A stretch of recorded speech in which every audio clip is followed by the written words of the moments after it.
اللہ اللہ اللہ اللہ اللہ اللہ اللہ۔ بسم اللہ الرحمن الرحیم۔ الحمد للہ رب العالمین، الہ الاولین والآخرین، والصلاة والسلام علی اشرف الانبیاء والمرسلین، سیدنا و مولانا محمد بن عبد اللہ الامین، وعلی آلہ وصحبہ اجمعین، وعلی کل من دعا بدعوتہ واستنى بسنتہ واہتدى بہدیہ الی یوم الدین۔ اما بعد فقد قال اللہ تبارک وتعالی فی شأن حبیبہ ان اللہ وملائکتہ یصلون علی النبی یا ایہا الذین آمنوا صلوا علیہ وسلموا تسلیما۔ اللہم صل علی سیدنا محمد وعلی آل سیدنا ومولانا محمد وبارک وسلم۔ جزا اللہ عنا نبینا محمدا صلی اللہ علیہ وسلم بما هو اہلہ۔ اللہم صل علی سیدنا محمد فی اول و اوسط و آخر کلامنا۔ بزرگان محترم، برادران اسلام اور حضرات علماء کرام،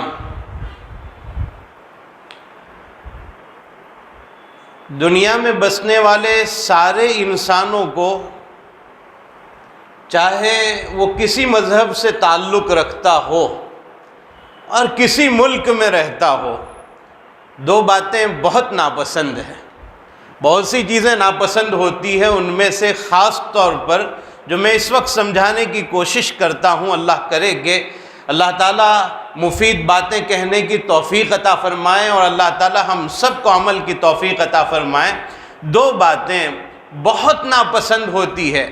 نمبر ایک، میرا اپنا گھر، آپ کا اپنا گھر، اپنا مکان، اور اس مکان کے اندر کوئی گھس جائے اور یہ کہے کہ اب یہ میرا مکان ہے، میں یہاں رہوں گا، اور وہ اس کے اوپر قبضہ کر لے، تسلط کر لے، کتنا برا لگے گا کہ اچھا یہ ہمارا گھر، ہمارے باپ دادا کا گھر جو ہمارے باپ دادا نے ہم کو دیا تھا، وہ کوئی آج ہم سے چھین لے رہا ہے، کوئی آج ہم سے لوٹنے کی کوشش کرتا ہے، کتنی بری بات۔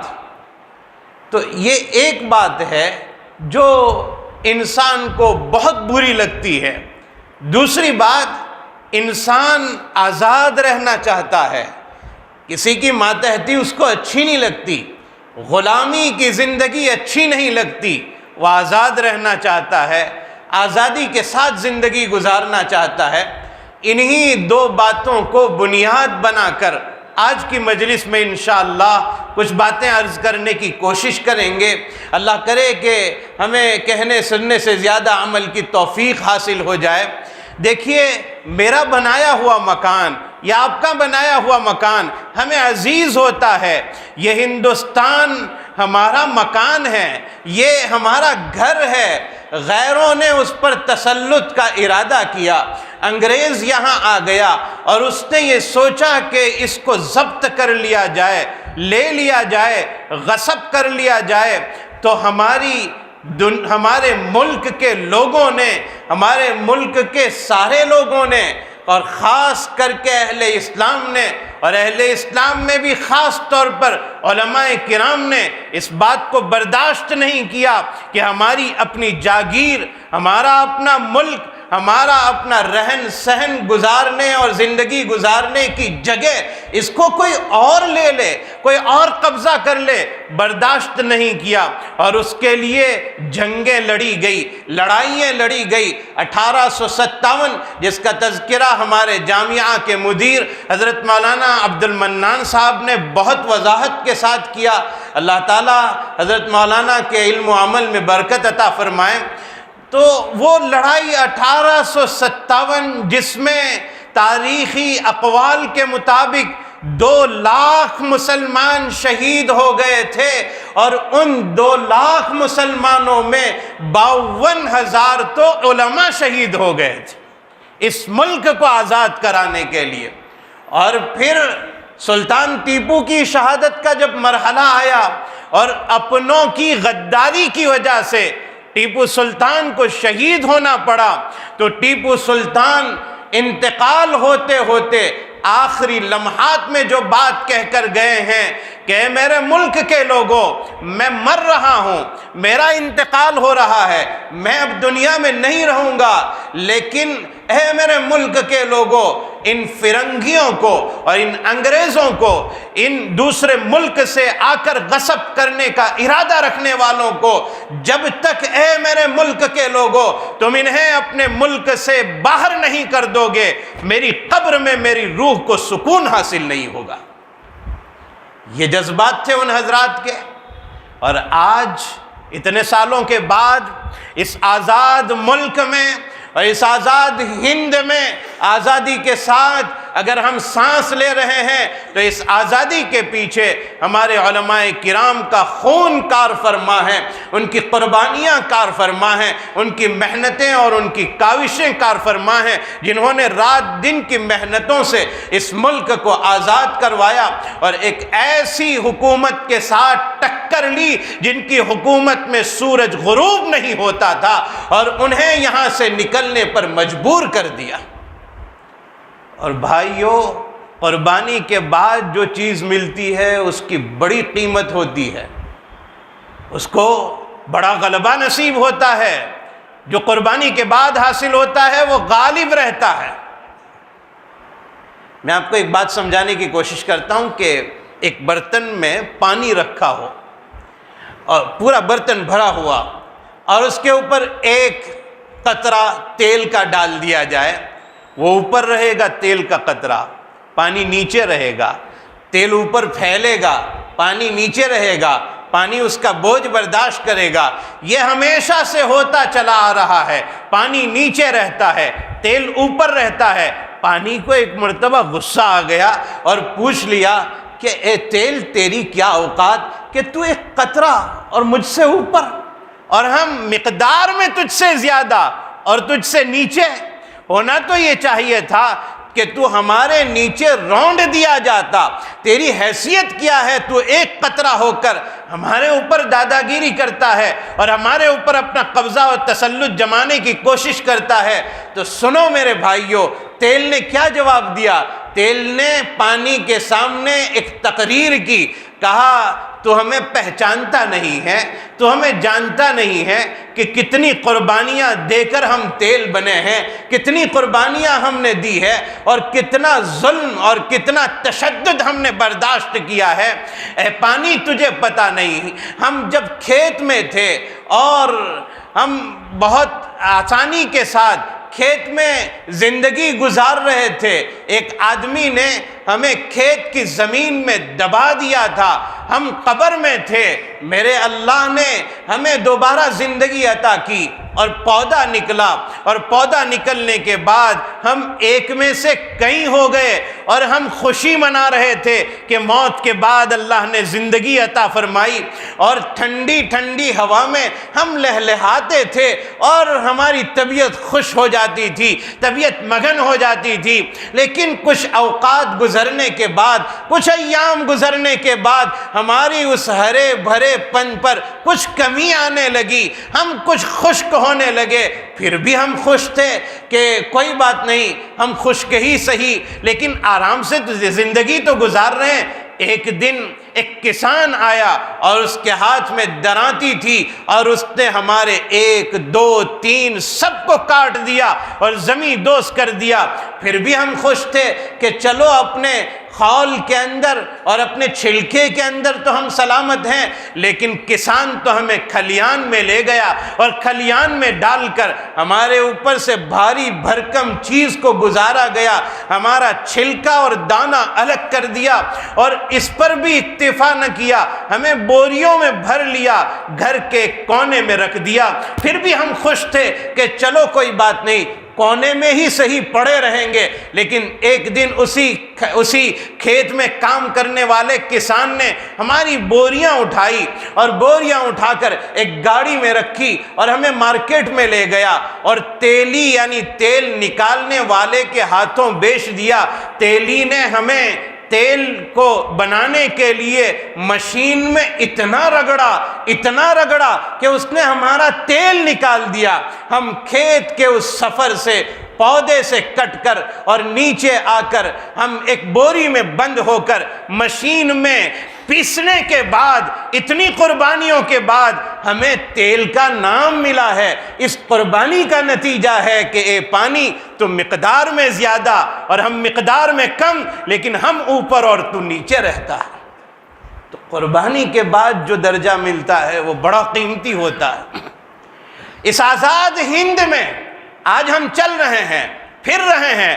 اللہ کرے کہ کامل آزادی اللہ ہمیشہ ہمیں نصیب فرمائے، اور جو لوگ ظلم کے داؤ کھیلنے کی کوشش کرتے ہیں، ہم دعا کرتے ہیں اللہ کبھی انہیں کامیاب نہیں ہونے دیں گے۔ ہم انشاءاللہ مرتے دم تک آزاد ہند میں سانس لیتے رہیں گے، لیکن اس آزاد ہند میں جتنے سانس ہم لیں گے اتنے ہمارے بزرگوں کی روحیں خوش ہوتی رہے گی۔ وہ اپنے قبر میں ان کو اللہ تعالیٰ خبر دے رہے ہیں کہ تیرا ہندوستان آزاد ہے اور تیرے ہند میں بسنے والے آسان ہیں، آرام سے زندگی گزار رہے ہیں، آزاد ہے اور آزادی کے ساتھ زندگی گزار رہے ہیں۔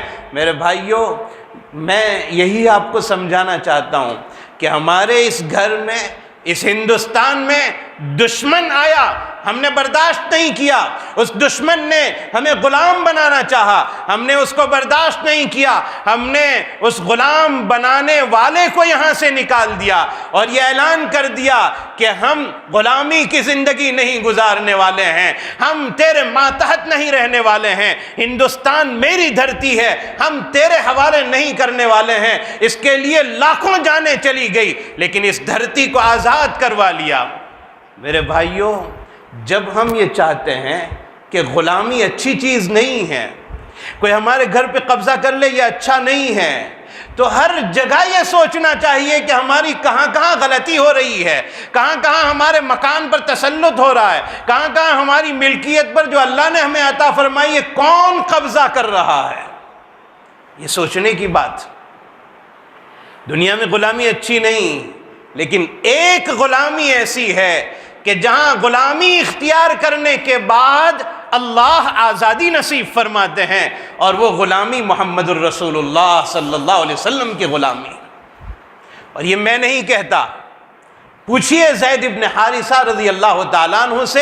حضرت زید ابن حارثہ رضی اللہ تعالیٰ عنہ ایک چھوٹے بچے تھے، اپنے ملک میں رہتے تھے، اپنے گاؤں میں رہتے تھے، آزاد زندگی گزارتے تھے اور آزادی کے ساتھ رہتے تھے۔ اپنی ماں کے ساتھ اپنے نانا کے گھر گئے تھے، اپنے ننیحال گئے تھے، اور ماں انہیں دوبارہ لے کر لوٹ رہی تھی، اور راستے میں کچھ ڈاکوؤں نے ڈاکہ زنی کی اور جن چیزوں کو لوٹ لیا گیا ان میں حضرت زید ابن حارثہ کو بھی لوٹ لیا گیا، انہیں غلام بنا دیا گیا۔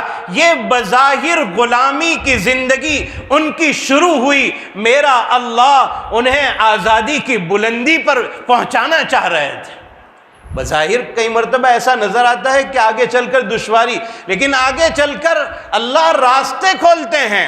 بظاہر یہ نظر آتا تھا کہ یوسف کنویں میں ڈالے جا رہے ہیں، بظاہر یہ نظر آ رہا تھا کہ کسی قافلے نے انہیں نکالا، بظاہر یہ نظر آ رہا تھا چند کھوٹے سکوں میں انہیں بیچ دیا، بھائی انہیں نکالنا چاہ رہے تھے، قافلے والے ان میں بے رغبت تھے، میرا اللہ انہیں بادشاہت کی منزل پر پہنچانا چاہتے تھے۔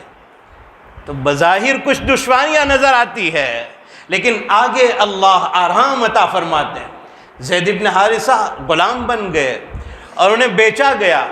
اللہ تعالیٰ نے یہ انتظام کیا کہ حکیم ابن حزام رضی اللہ تعالیٰ عنہ نے انہیں خریدا، اور خرید کر اپنی پھوپھی حضرت خدیجۃ الکبریٰ رضی اللہ تعالیٰ عنہا کو ہدیے میں دیا، اور حضرت خدیجہ نے وہ غلام زید ابن حارثہ کو حضور اکرم صلی اللہ علیہ وسلم کی خدمت میں پیش کیا۔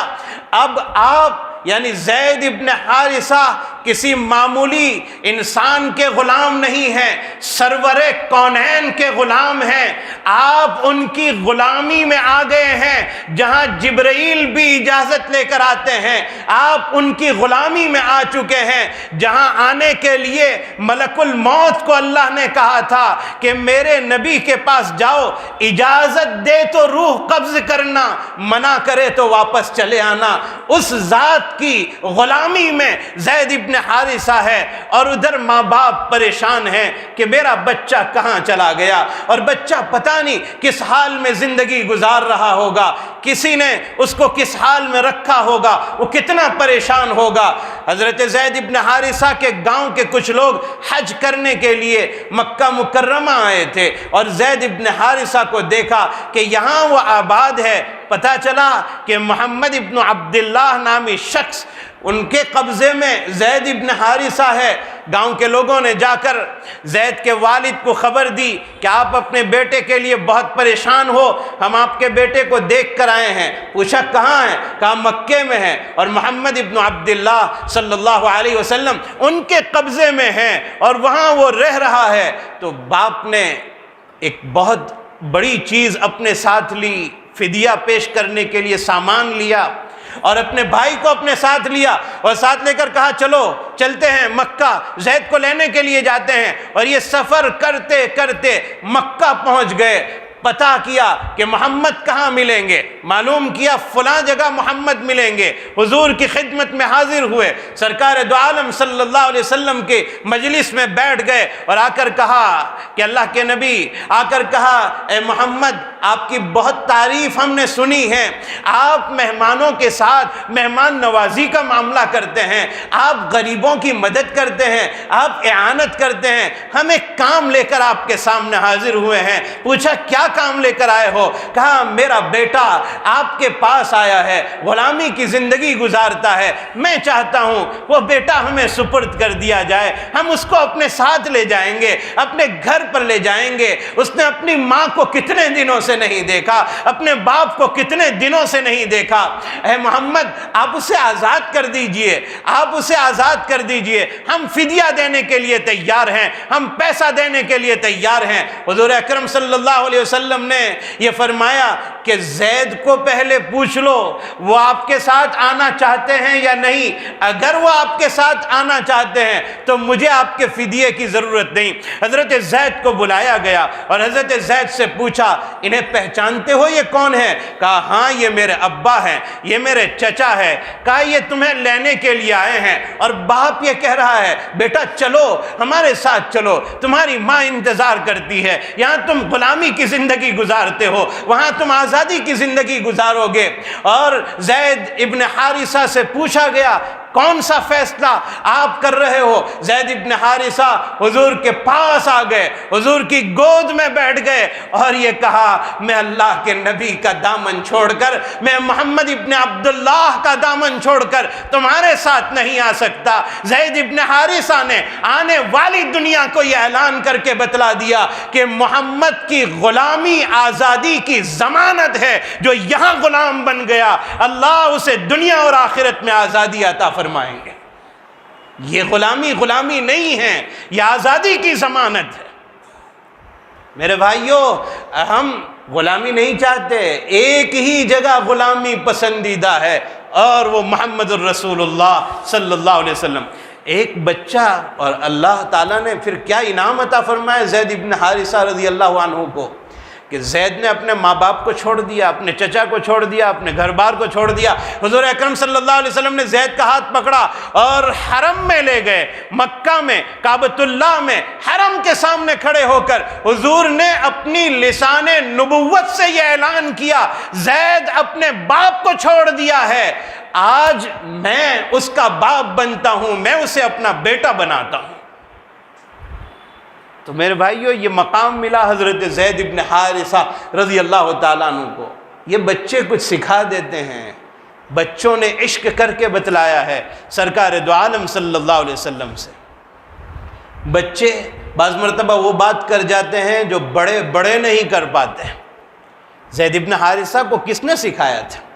کس نے سکھایا تھا کہ یہاں رہو؟ کس نے بتلایا تھا کہ یہاں رہنے پر یہ مقام ملے گا؟ کس نے بتلایا تھا؟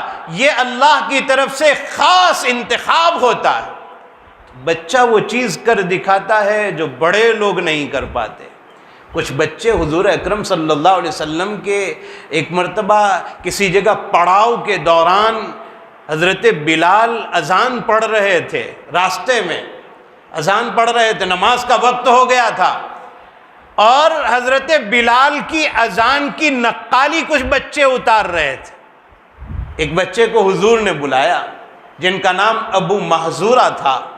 حضور اکرم صلی اللہ علیہ وسلم نے پوچھا کیا کر رہے تھے؟ کہا وہی کر رہے تھے جو بلال کر رہے ہیں۔ کہا دوبارہ کرو۔ وہ مسلمان نہیں تھے، ابو محذورہ بچے تھے، مسلمان نہیں تھے، اس وقت بچپن میں تھے، اور بچپن کی حالت میں اب تک وہ مسلمان نہیں ہوئے تھے۔ ابو محذورہ نے کان پر ہاتھ رکھا اور کہا اللہ اکبر اللہ اکبر۔ کہا اور آگے پڑھو۔ کہا اللہ اکبر اللہ اکبر۔ کہا اور آگے پڑھو۔ کہا اشہد ان لا الہ الا اللہ اشہد ان لا الہ الا اللہ۔ کہا اور آگے پڑھو۔ کہا اشہد ان محمد رسول اللہ۔ اس اذان کے کلمے پر پہنچ کر دل کی کیفیت بدل گئی اور حضور کے ہاتھ میں ہاتھ دے دیا، وہ مسلمان بن گئے۔ حضور نے اس وقت ابو محذورہ کے سر پر ہاتھ رکھا تھا، حضرت ابو محذورہ مسلمان ہو گئے۔ اللہ تعالیٰ نے انہیں رسول اللہ کا مؤذن ہونے کا شرف بھی عطا فرمایا، اور ابو محذورہ نے وہ عشق کر کے بتلایا کہ میرے آقا نے میرے سر پر ہاتھ رکھا تھا، ان بالوں میں برکت ہے۔ ابو محذورہ نے کبھی وہ بال نہیں کٹوائے، میرے آقا کا ہاتھ یہاں لگا ہے۔ تو بچے کبھی وہ کام کر دکھاتے ہیں جو بڑے لوگ نہیں کر پاتے۔ رسول اللہ صلی اللہ علیہ وسلم کے زمانے میں ایسے کئی بچے ہیں جنہوں نے وہ کارنامے انجام دیے ہیں جو تاریخ کی اور حدیث کی کتابوں میں لکھا ہوا ہے۔ بدر کے موقع پر معاذ و معوذ نے عبد الرحمن ابن عوف سے آ کر پوچھا تھا کہ لوگ یہ بولتے ہیں کہ ابو جہل ہے کوئی، چچا جان بتاؤ نا وہ کون ہے، کہاں ہے ابو جہل؟ یہ تو بچے ہیں، اور جس کا پتہ پوچھا جا رہا ہے وہ سرخیل ہے، وہ سردار ہے، مکے کا سرداری اور چودراہٹ اس کے پاس ہے، اور دو بچے پوچھ رہے ہیں چچا جان ابو جہل کا پتہ بتاؤ نا وہ کہاں ہے۔ تو عبد الرحمن ابن عوف نے پوچھا کیا کرو گے اس کا؟ تو اس جواب کو ایک شاعر نے اپنے شعر میں جمع کیا ہے کہ وہ دونوں بچے گویا یہ کہنے لگے کہ سنا ہے، یہ کہنے لگے کہ مریں گے یعنی ہم مر جائیں گے، اس کو ہم نہیں مار پائیں گے تو ہم مر جائیں گے، مریں گے یا ماریں گے ناری کو، ناری یعنی جہنمی، مریں گے یا ماریں گے ناری کو، سنا ہے وہ گالیاں دیتا ہے رحمت باری کو۔ حضور کو گالیاں دیتا ہے، حضور کو برا بھلا کہتا ہے، ہم اس کو یا تو ختم کر دیں گے یا ختم کرنے میں کامیاب نہیں ہوئے تو ہم ختم ہو جائیں گے۔ یہ بچے تھے اس زمانے کے، سرکار دو عالم صلی اللہ علیہ وسلم کے زمانے کے یہ بچے تھے۔ زید ابن حارثہ نے یہ اعلان کر دیا کہ یہی وہ غلامی ہے جس غلامی میں رہ کر آزادی ملنے والی ہے، جس غلامی میں رہ کر بہت بڑا مقام ملنے والا ہے، بہت بڑا مرتبہ ملنے والا ہے۔ میرے بھائیوں، میں وہی دو باتیں آپ کو سمجھاؤں گا انشاءاللہ۔ نمبر ایک، کوئی میرے گھر میں گھس جائے، میرے گھر میں آ جائے، آپ کے گھر میں آ جائے اور یہ کہے کہ یہ میرا گھر ہے، ہم اسے برداشت نہیں کرتے۔ کوئی ہمیں غلام بنانا چاہے، ہم اسے برداشت نہیں کرتے۔ آخر کیا بات ہے کہ ہم غلامی برداشت نہیں کرتے، لیکن ایک ایسی ذات کے ہم غلام ہو چکے ہیں، ایک ایسی ذات کے ہم غلام ہو چکے ہیں جس کے غلام بننے سے، جس کے تابعدار بننے سے اللہ نے ہمیں منع کیا ہے، اور یہ کہا ہے شیطان تمہارا کھلا ہوا دشمن ہے، اسے دوست مت بنانا، اس کے غلام مت بن جانا، اس کے ساتھ تعلق مت رکھنا۔ اور میں آپ کو ایک بات پوچھنا چاہتا ہوں، اگر کوئی میرے ماں باپ کے ساتھ بدسلوکی کرے، کوئی میرے ماں باپ کو شرمسار کرنے کی کوشش کرے، کسی نے میرے ماں باپ کو ستایا ہو، پریشان کیا ہو، کسی نے میرے ماں باپ کی عزت اور آبرو پر انگلی اٹھانے کی کوشش کی ہو، کسی نے میرے ماں باپ کو گھر سے نکال دیا ہو، کسی نے میرے ماں باپ کے کپڑے چھین لیے ہوں، میرے ماں باپ کو برہنہ کر دیا ہو، آپ کے ماں باپ کے ساتھ یہ معاملہ ہوا ہو، آپ کی اس کے ساتھ دوستی ہو جس نے میرے اور آپ کے ماں باپ کے کپڑے اتار لیے، گھر سے نکال دیا، کیا میری غیرت اور آپ کی غیرت گوارا کرے گی کہ ہم ایسے آدمی کے ساتھ دوستی رکھیں جس نے میرے ماں باپ کو ستایا، آپ کے ماں باپ کو ستایا، ماں باپ کو گھر سے نکال دیا، ماں باپ کے کپڑے چھین لیے، انہیں ننگا کر دیا، برہنہ کر دیا؟ ہم اس کو اپنا دوست کبھی نہیں رکھیں گے۔ شیطان نے ہمارے ماں باپ آدم و حوا کو اپنے گھر سے، جنت سے نکالا تھا، ان کے کپڑے نکلوا لیے تھے۔ یہ ہمارے ماں باپ ہے آدم و حوا۔ آج ہم اپنے ماں باپ کے دشمن کے ساتھ دوستی کیے ہوئے ہیں، اسے اپنا قریب بنائے ہوئے ہیں، اس سے تعلق رکھتے ہیں کہ شیطان جو کہتا ہے اس کے راستے پر ہم چلتے ہیں۔ اور ذرا سوچو تو صحیح، ہم ماں باپ کے غدار کو اپنا دوست بنائے ہوئے ہیں، یہ کیسے صحیح ہو سکتا ہے؟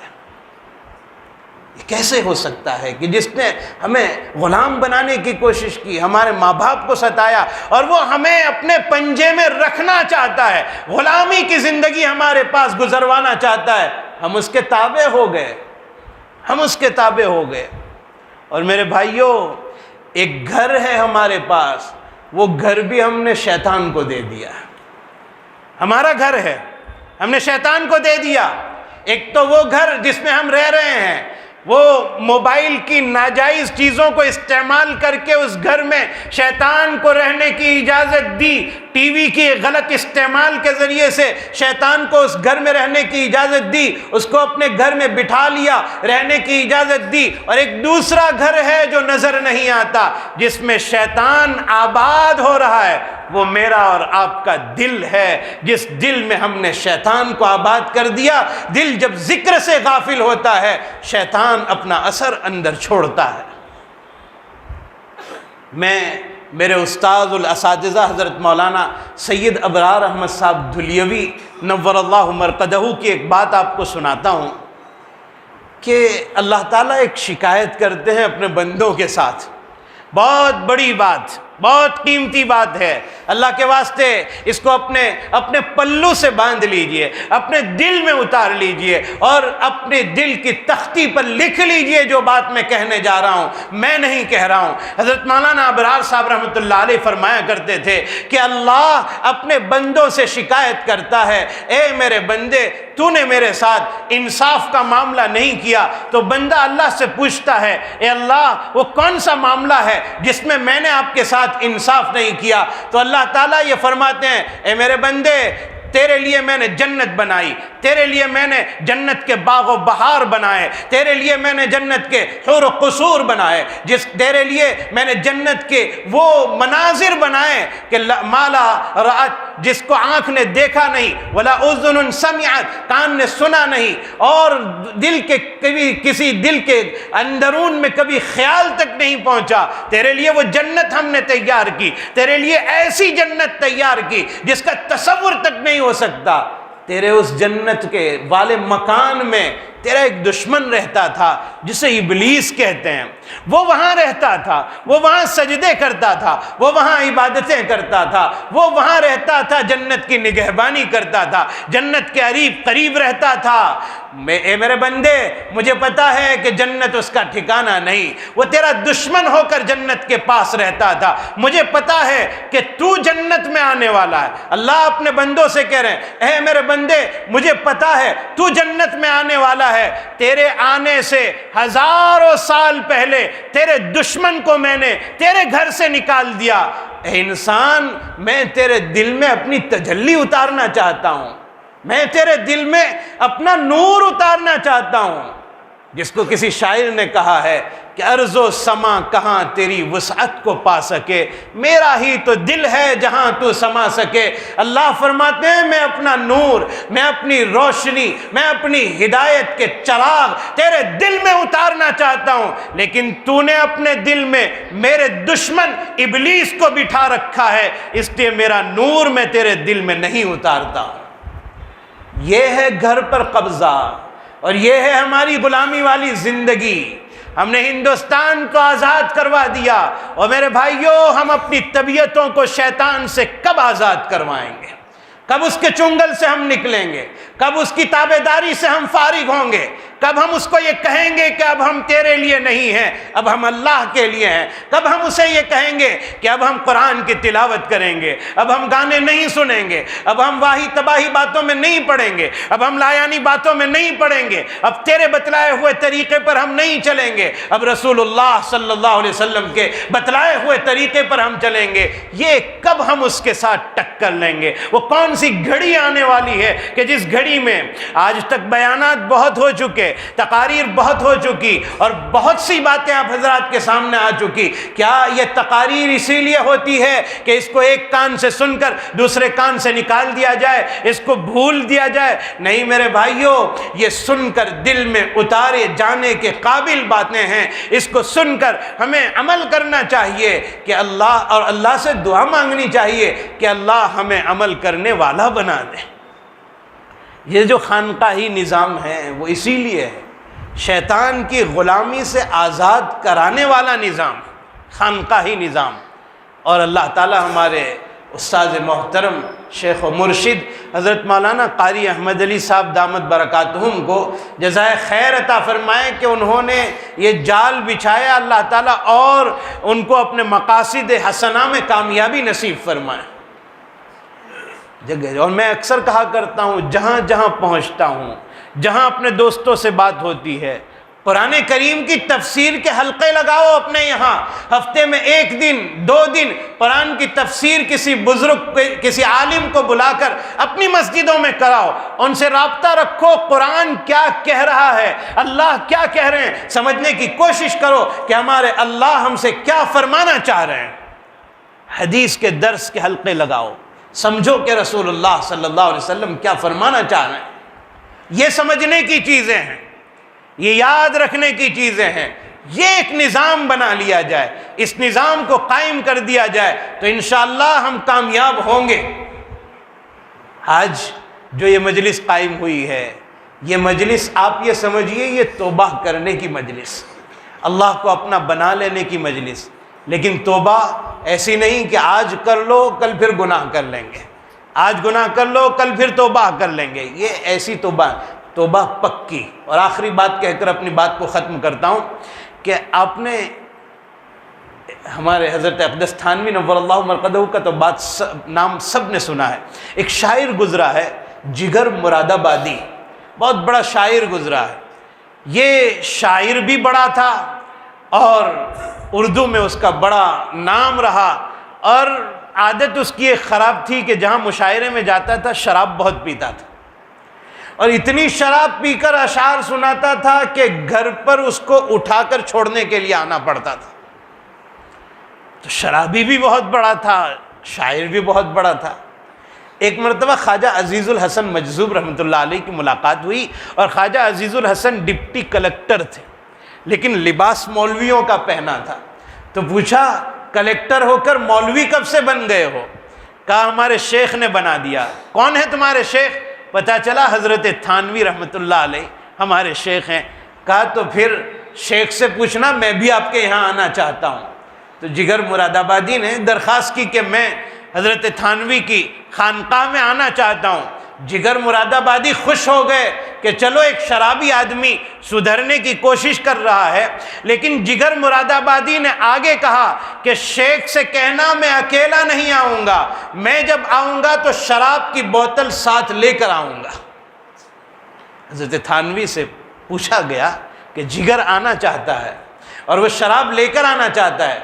حضرت تھانوی رحمۃ اللہ علیہ نے فرمایا جگر مراد آبادی کو کہنا کہ خانقاہ قومی ادارہ ہے، یہاں تو اجازت نہیں مل سکتی، البتہ اشرف علی کا گھر موجود ہے، آپ میرے گھر میرے مہمان بن سکتے ہو۔ جگر مراد آبادی کی آمد ہوئی حضرت تھانوی کے یہاں، کیا شراب لے کر آتا اور کیا باتیں کرتا۔ نگاہ مرد مومن سے بدل جاتی ہے تقدیریں، نظر جب پڑ جائے نا کسی اہل دل کی تو کام بن جاتا ہے۔ جگر کی نظر جب حضرت تھانوی پر پڑی اور حضرت تھانوی نے عجیب و غریب نظر سے جگر مراد آبادی کو دیکھا تو کھڑے ہو کر حضرت کے گلے لگ گیا جگر مراد آبادی اور کہا حضرت دعا کر دیجئے میری شراب چھوٹ جائے۔ کہا میں دعا کرتا ہوں تیری شراب اللہ تعالیٰ چھڑوا دے۔ کہا دعا کر دیجئے میں نمازی بن جاؤں۔ کہا دعا کرتا ہوں اللہ تجھے نمازی بنا دے۔ کہا دعا کر دیجئے اللہ مجھے حج نصیب فرمائے۔ کہا میں دعا کرتا ہوں اللہ تجھے حج نصیب فرمائے۔ جگر مراد آبادی توبہ کر کے گھر جا کے وقت پر شراب یاد آئی اور یہ بھی یاد آیا کہ توبہ کر چکا ہوں، اب شراب پینے کی اجازت نہیں ہے۔ تو بیمار ہو گئے جگر مراد آبادی، لوگ جمع ہو گئے، ڈاکٹر آ گئے، بڑے آدمی تھے۔ ڈاکٹروں نے کہا جگر صاحب ایک دم سے شراب مت چھوڑو، بیمار ہو جاؤ گے، مر جاؤ گے۔ کہا مر جاؤں گا؟ آپ کو پتا ہے میں مر جاؤں گا؟ کہا جلدی مر۔ کہا میں شراب پیوں گا تو زندہ رہوں گا؟ کہا ہاں کچھ سال آپ زندہ رہ جاؤ گے، 5-10 سال، 2-5 سال زندہ رہ جاؤ گے۔ جگر مراد آبادی نے کہا اللہ کی فرما برداری کرتے ہوئے اسی لمحے اگر میرا انتقال ہو جائے تو وہ مجھے اچھا لگتا ہے، اس کے مقابلے میں نافرمانی کرتے ہوئے 100 سال تک میں زندہ رہوں یہ مجھے اچھا نہیں لگتا ہے۔ جگر مراد آبادی اس کے بعد اچھے ہو گئے اور 18 سال تک زندہ رہے اور یہ کہا کرتے تھے اللہ نے میری شراب چھڑوا دی، اللہ نے مجھے نمازی بنا دیا، اللہ نے مجھے حج عطا کی، اور آگے کہتے تھے کہ میں نے اپنے شیخ سے چوتھی دعا بھی کروائی تھی، مجھے امید ہے وہ چوتھی دعا بھی قبول ہوئی ہوگی، اور وہ دعا یہ ہے کہ اللہ آخرت میں مجھے جنت نصیب فرمائے۔ میرے بھائیوں میں ختم کر رہا ہوں کہ ہمیں ایسی توبہ کرنی ہے جیسی جگر مراد آبادی نے کر کے بتلائی کہ آج کے بعد میں مر سکتا ہوں لیکن شراب کی بوتل کو میں ہاتھ نہیں لگا سکتا، اس کو اپنے قریب نہیں کر سکتا۔ میں نے 2 باتیں آپ کے سامنے پیش کی ہے۔ میرے گھر کو اگر کوئی قبضہ کر لے ہم برداشت نہیں کریں گے، شیطان کو اپنے گھر سے نکالنا ہے، اپنے دل سے نکالنا ہے، اور میرے بھائیوں کوئی غلام بنانا چاہے ہم برداشت نہیں کریں گے، شیطان کی غلامی بھی برداشت نہیں کرنی چاہیے، اور غلامی صرف رسول اللہ صلی اللہ علیہ وسلم کی قبول ہے جس غلامی میں کامیابی ہی کامیابی ہے۔ اللہ ہم سب کو عمل کرنے کی توفیق عطا فرمائے۔ این دعا ازمن و از جملہ جہاں آمین باد، وآخر دعوانا ان الحمد للہ رب العالمین۔